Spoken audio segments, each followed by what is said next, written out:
అద్భుతం ఆవిష్కృతమైంది. 5 దశాబ్దాలుగా తీరని కళ ఈ రోజుతో నెరవేరింది. భారత మహిళా క్రికెట్ చరిత్రలో ఒక కొత్త అధ్యాయాన్ని సువర్ణాక్షరాలతో లిఖించింది హర్మన్ ప్రీత్ కౌర్ అండ్ సేన. 2005, 2017 ఈ 2 ప్రపంచ కప్లలో ఫైనల్కి చేరినటువంటి మిథాలీ రాజ్ సేన అప్పుడు ఎంత పోరాడినా ఆ అద్భుతం ఆవిష్కృతం అవ్వలేదు.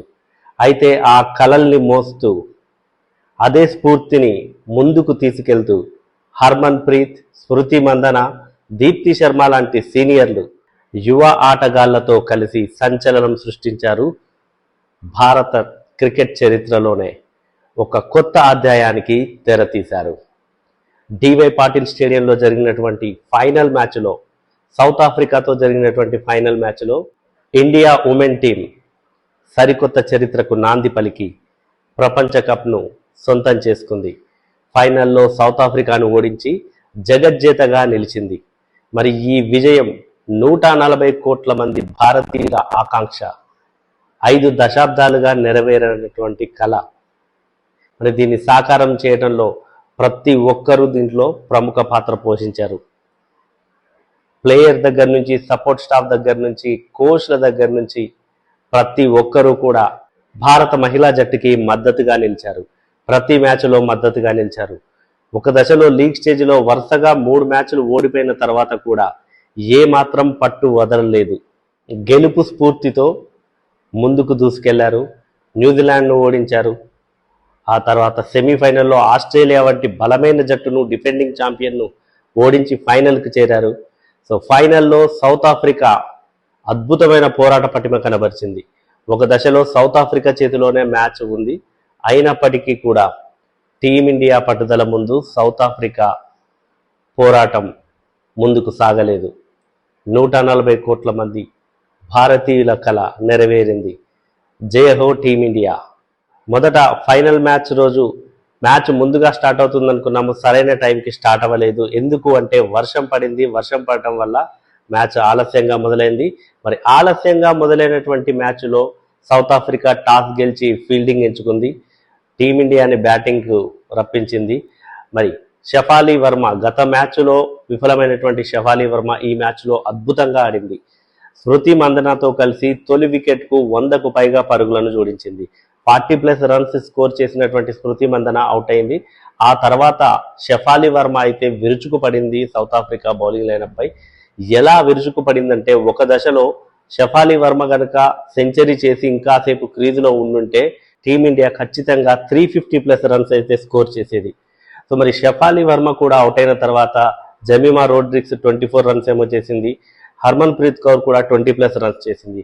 ఈ ఇద్దరు తక్కువ స్కోర్లకే అవుట్ అవడంతో సౌత్ ఆఫ్రికా మళ్ళీ గేమ్లోకి వచ్చింది. సౌత్ ఆఫ్రికా బౌలర్లు కట్టుదిట్టంగా బౌలింగ్ వేశారు. మరి ఈ దశలో రిచా ఘోష్ ఆడినటువంటి ఇన్నింగ్స్ వల్లే టీమిండియా ఆ మాత్రం 298 రన్స్ అయినా చేయగలిగింది. రిచా ఘోష్ దూకుడుగా ఆడి 6ర్లు 4లతో విరుచుకుపడి 24 బాల్స్లోనే 34 రన్స్ చేసింది. సో మరి రిచాకు మరోవైపు నుంచి దీప్తి శర్మ నిలకడగా ఆడుతూ తన వికెట్ని కాపాడుకుంటూ స్కోర్ని నిలకడగా ముందుకు తీసుకెళ్ళింది. చివరి ఓవర్లో చివరి బాల్ వరకు ఉన్నటువంటి దీప్తి శర్మ 58 రన్స్ చేసి ఇన్నింగ్స్ లాస్ట్ బాల్కి రన్అట్ అయ్యింది. సో మొత్తానికైతే టీమిండియా 298 పరుగులు చేసింది. సౌత్ ఆఫ్రికాకి 299 పరుగుల లక్ష్యాన్ని అయితే ముందుంచింది. 299 టార్గెట్తో బరిలోకి దిగినటువంటి South Africa opener cum captain Laura Wolvaardt సెమీఫైనల్లో 160కి పైగా రన్స్ చేసింది. సెంచరీతో కదం తొక్కింది. మ్యాచ్ విన్నర్గా మారింది.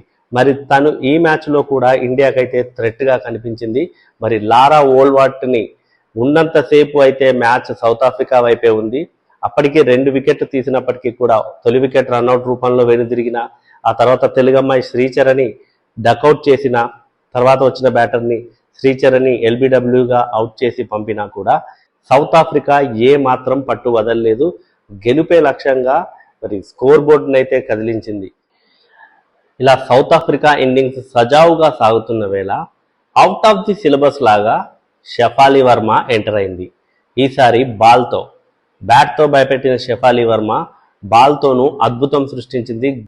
ఫైనల్ మ్యాచ్లో, ఎస్పెషల్లీ ఈ ఫైనల్ మ్యాచ్లో గోల్డెన్ ఆమ్గా పేరు తెచ్చుకుంది. తను వెంటనే వికెట్లు తీసింది. వరుస ఓవర్లలో 2 వికెట్లు తీసి ఇండియాను గేమ్లోకి తీసుకొచ్చింది. స్యూనెలూస్ అండ్ డేంజరస్ బ్యాటర్ మారిజన్ క్యాప్, ఈ ఇద్దరిని అవుట్ చేసి ఇండియా శిబిరంలో అయితే ఆనందాన్ని నింపింది షఫాలి వర్మ. మరో నాటకం జరిగింది. ఈ ఆనందం కూడా ఎంతోసేపు నిలవలేదు. ఎందుకు అంటే మరో ఎండ్లో ఉన్నటువంటి కెప్టెన్ లారా ఓల్వర్ట్ అనరీ డెర్క్సన్తో కలిసి 6వ వికెట్కి 61 రన్స్ను జోడించింది. ఈ ఇద్దరి జోడీ డేంజరస్గా మారుతున్న టైంలో ఇండియాకి మరోసారి బ్రేక్ త్రూ దొరికింది. ఈసారి దీప్తి శర్మ రూపంలో. దీప్తి శర్మ డెర్క్సన్ని క్లీన్ బౌల్ చేసి మళ్ళీ ఇండియాని గేమ్లోకి తీసుకొచ్చింది. ఇక ఇదే క్రమంలో లారా ఓల్వర్ట్ సెంచరీని కూడా పూర్తి చేసుకుంది. సెమీఫైనల్లో సెంచరీ చేసిన లారా ఓల్వర్ట్ ఇప్పుడు ఫైనల్లోనూ సెంచరీతో బ్యాక్ టు బ్యాక్ సెంచరీలు చేసైతే అదరగొట్టింది. సౌత్ ఆఫ్రికా వైపే మళ్ళీ గేమ్ ఉందని ఆ డేంజర్ బెల్స్ని అయితే మోగించింది. లారా ఓల్వర్ట్ సెంచరీ పూర్తి చేసిన తర్వాత ఇక దీప్తి శర్మ అసలైన మ్యాజిక్ చూపించింది. ఇన్నింగ్స్ 42వ ఓవర్లో లారా ఓల్వర్ట్ని, ట్రయాన్ని ఇద్దరిని ఒకే ఓవర్లో అవుట్ చేసి ఇండియాకి గెలుపు లాంఛనం చేసింది. 5 దశాబ్దాల కళ నెరవేరేందుకు వీళ్ళైతే 200% ఎఫర్ట్ పెట్టారని చెప్పొచ్చు. మొత్తానికి టీమిండియా డ్రాట్ అయితే తీరింది. ఎన్నో ఏళ్ళ కళ అయితే తీరింది. ప్రతి ఒక్క మాజీ క్రికెటర్స్ అంటే టీమిండియాకి ఇప్పటి వరకు ఉమెన్ టీంకి ఆడినటువంటి ప్రతి ఒక్కరు కూడా, అంజుమ్ చోప్రా కావచ్చు, మిథాలీ రాజ్ కావచ్చు, వేద కృష్ణమూర్తి కావచ్చు, ఇంకా చాలా పేర్లు ఉన్నాయి చెప్పుకుంటూ పోతే ప్రతి ఒక్కరి పేర్లు. ప్రతి ఒక్కరు, జులన్ గోస్వామి, ప్రతి ఒక్కరూ కూడా చాలా చాలా ప్రౌడ్గా ఫీల్ అవుతున్నారు. ఈ విజయాన్ని తమ విజయంగా, ఒక సమిష్టి విజయంగా భావిస్తున్నారు. యావత్ మహిళా క్రికెట్ టీంకి దక్కినటువంటి విజయం, 140 కోట్ల మంది భారతీయుల విజయం ఇది. మరి ఈ సంబరాన్ని అయితే చాలా చాలా గర్వంగా, సగర్వంగా సెలబ్రేట్ చేసుకున్నాము. జై హో టీమిండియా.